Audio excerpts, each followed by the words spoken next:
সত্যিকার অর্থে বিশ্বে মুসলিম সংখ্যাগরিষ্ঠ দেশ অনেক আছে, কিন্তু প্রকৃত মুসলিম দেশ একটিও নেই।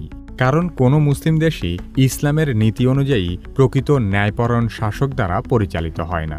অধিকাংশ শক্তিধর মুসলিম দেশগুলোতেই রাজতন্ত্র বিদ্যমান, অথচ ইসলাম মোটেও রাজতন্ত্র সমর্থন করে না।